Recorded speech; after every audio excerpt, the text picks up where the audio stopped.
เอากระเจที่ก่อนผู้ผ่าเครื่องเลยเนาะเอากระเจเอากระเจเราดูกระเจจะไม่นำเนาะ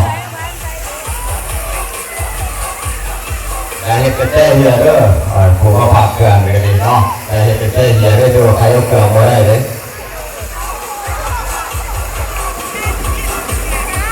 แม่ดีๆพี่น้องเอา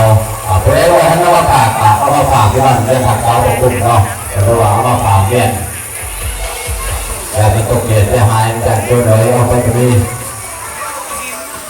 แก่โซฟาในห้องน้ำเขาจะมาไว้ไปซ้ำพี่น้องเอาเราผ่านบ้านแต่เขาเลยซ้ำไอ้เหี้ยจ้อยไอ้เราทำระวังพี่น้องเอาคุณจอดหลักก็มีแต่คนมาจะใช้ตัวใหญ่พี่น้องเอาเนาะโอ้ระวังดีจะมี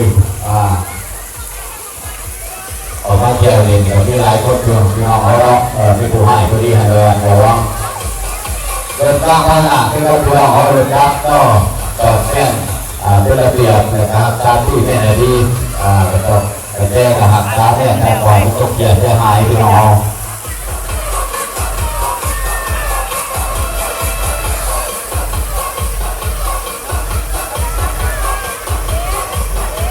ชื่อทรงชื่อเสียแล้วจะเว้นชื่อเยอะแน่ที่เราขอเราชื่อเราคงแน่แต่ว่าชื่อว่าเกิดเราคงด้วยลูกหลานก็ดีเนาะตรงเนี้ยเพื่อให้พ่อเลยเขาชื่อเยอะต่อที่เราเอาอาหารการกินต่างกันได้ที่เราเอามีทั้งที่ตัวเราที่ตัวเราที่ใกล้ที่เหนือนี่ที่เราเอาอาหารการกินต่างได้